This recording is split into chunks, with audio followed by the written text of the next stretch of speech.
X y ഏത് സംഖ്യകളായാലും x plus y whole square സമം x square plus y square plus 2xy ആണെന്ന് നാം കണ്ടു. എക്സും വൈയും ആയി ഏത് സംഖ്യകളും എടുക്കാമല്ലോ. വൈ ആയി 1 എടുത്താലോ എക്സ് പ്ലസ് 1 ഹോൾ സ്ക്വയർ സമം x square plus 1 square plus 2 ഗുണിക്കണം എക്സ് ഗുണിക്കണം വൈ എന്ന് ലഭിക്കുമല്ലോ. ലഘൂകരിച്ച് ഇതിനെ X square plus 1 plus 2x എന്ന് എഴുതാമല്ലോ. ബീജഗണിത വാചകങ്ങളിൽ അക്ഷരങ്ങൾ ആദ്യം എഴുതുകയാണ് പതിവ്. അതനുസരിച്ച് ഇതിനെ X square plus 2x plus 1 എന്ന് എഴുതാമല്ലോ. ഇതിൽ എക്സ് ആയി ഏത് സംഖ്യയും എടുക്കാം. അപ്പോൾ ആദ്യം കണ്ട പൊതുതത്വത്തിന്റെ ഒരു ഉപതത്വമായി എക്സ് ഏത് സംഖ്യയായാലും എക്സ് പ്ലസ് 1 ഹോൾ സ്ക്വയർ സമം x square plus 2x plus 1. അതായത് ഒരു സംഖ്യയോട് 1 കൂട്ടിയ സംഖ്യയുടെ വർഗം കണക്കാക്കാൻ സംഖ്യയുടെ വർഗത്തോട് സംഖ്യയുടെ 2 മടങ്ങും 1 കൂട്ടിയാൽ മതി. ഒരു സംഖ്യയുടെ വർഗം അറിയാമെങ്കിൽ തൊട്ടടുത്ത സംഖ്യയുടെ വർഗം കണക്കാക്കാൻ ഈ തത്വം ഉപയോഗിക്കാം. ഉദാഹരണമായി 10ന്റെ വർഗം 100 ആണെന്നറിയാമല്ലോ. 11ന്റെ വർഗം എന്തായിരിക്കും? അത് 100നോട് 10ന്റെ 2 മടങ്ങും 1 കൂട്ടിയതാണല്ലോ. അതായത് 11ന്റെ വർഗം 100 പ്ലസ് 20 പ്ലസ് 1 അഥവാ 121 ആയിരിക്കുമല്ലോ. ഇതുപോലെ എക്സിന് വിവിധ വിലകൾ നൽകി വർഗം കണ്ടെത്തി നോക്കൂ. ഇനി x plus y whole square സമം x square plus y square plus 2xy എന്നതിൽ y ആയി 1/2 എടുത്താലോ. എക്സ് പ്ലസ് 1/2 ഹോൾ സ്ക്വയർ സമം x square plus 1/2 square plus 2 ഗുണിക്കണം എക്സ് ഗുണിക്കണം 1/2 എന്ന് ലഭിക്കുമല്ലോ. 1/2ന്റെ വർഗം 1/4 ആണല്ലോ. 2xനെ 1/2 കൊണ്ട് ഗുണിച്ചാൽ ലഭിക്കുന്നത് എക്സ് ആണല്ലോ. അതിനാൽ ഇതിനെ എക്സ് പ്ലസ് 1/2 ഹോൾ സ്ക്വയർ സമം x square plus 1/4 plus X എന്ന് എഴുതാമല്ലോ. അക്ഷരങ്ങൾ വരുന്നത് ആദ്യം എഴുതിയാൽ എക്സ് പ്ലസ് 1/2 ഹോൾ സ്ക്വയർ സമം x square plus X plus 1/4 എന്ന് എഴുതാമല്ലോ. ഇപ്പോൾ നമുക്ക് മറ്റൊരു ഉപതത്വം ലഭിച്ചല്ലോ.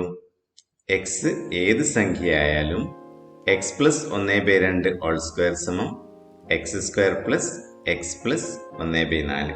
അതായത് ഒരു സംഖ്യയോട് 1/2 കൂട്ടിയ സംഖ്യയുടെ വർഗം കാണാൻ സംഖ്യയുടെ വർഗത്തിനോട് സംഖ്യയും 1/4 കൂട്ടിയാൽ മതി. 1.5, 2.5, 3.5 എന്നിങ്ങനെയുള്ള സംഖ്യകളുടെ വർഗം കണക്കാക്കാൻ ഈ തത്വം ഉപയോഗിക്കാം. 1.5യുടെ വർഗം കണക്കാക്കാൻ 1ന്റെ വർഗത്തോട് 1ഉം 1/4 കൂട്ടിയാൽ മതിയാകുമല്ലോ. അത് 2 1/4 ആണെന്ന് കാണാം. 2.5യുടെ വർഗം കണക്കാക്കാനോ 2ന്റെ വർഗത്തോട് 2ഉം 1/4 കൂട്ടിയാൽ പോരെ. അത് 6 1/4 ആണല്ലോ. ഇതുപോലെ 3.5യുടെ വർഗം കണക്കാക്കാൻ 3ന്റെ വർഗത്തോട് 3ഉം 1/4 കൂട്ടിയാൽ മതിയല്ലോ.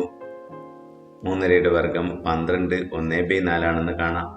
ഇതുപോലെ കൂടുതൽ സംഖ്യകൾ എടുത്ത് വർഗം കണ്ടെത്തി നോക്കൂ. ഈ സമവാക്യത്തിൽ y ആയി 1/x എടുത്താലോ. X plus 1/x whole square സമം x square plus 1/x square plus 2 ഗുണിക്കണം എക്സ് ഗുണിക്കണം 1/x എന്ന് ലഭിക്കുമല്ലോ. 2 ഗുണിക്കണം എക്സ് ഗുണിക്കണം 1/x എന്നാൽ 2 തന്നെയാണല്ലോ. 1/xന്റെ വർഗം എന്നാൽ 1ന്റെ വർഗം ബൈ എക്സിന്റെ വർഗം അഥവാ 1/x സ്ക്വയർ ആണല്ലോ.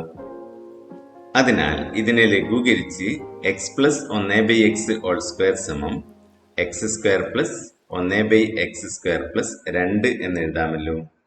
മറ്റൊരു ഉപതത്വം കൂടി ലഭിച്ചല്ലോ. എക്സ് പൂജ്യമല്ലാത്ത ഏത് സംഖ്യയായാലും x plus 1/x whole square സമം x square plus 1/x square plus 2. അതായത് ഒരു സംഖ്യയോട് അതിന്റെ വിൽക്രമം കൂട്ടിയ സംഖ്യയുടെ വർഗം കണക്കാക്കാൻ സംഖ്യയുടെ വർഗത്തിനോട് അതിന്റെ വിൽക്രമത്തിന്റെ വർഗവും 2ഉം കൂട്ടിയാൽ മതി. 2 1/2ന്റെ വർഗം കണക്കാക്കാൻ 2ന്റെ വർഗത്തോട് 1/2ന്റെ വർഗവും 2ഉം കൂട്ടിയാൽ മതിയല്ലോ. ഇത് 6 1/4 ആണെന്ന് കാണാം. 3 1/3ന്റെ വർഗം കണക്കാക്കാനോ 3ന്റെ വർഗത്തോട് 1/3ന്റെ വർഗവും 2ഉം കൂട്ടിയാൽ പോരെ. അത് 11 1/9 ആണെന്ന് കാണാം.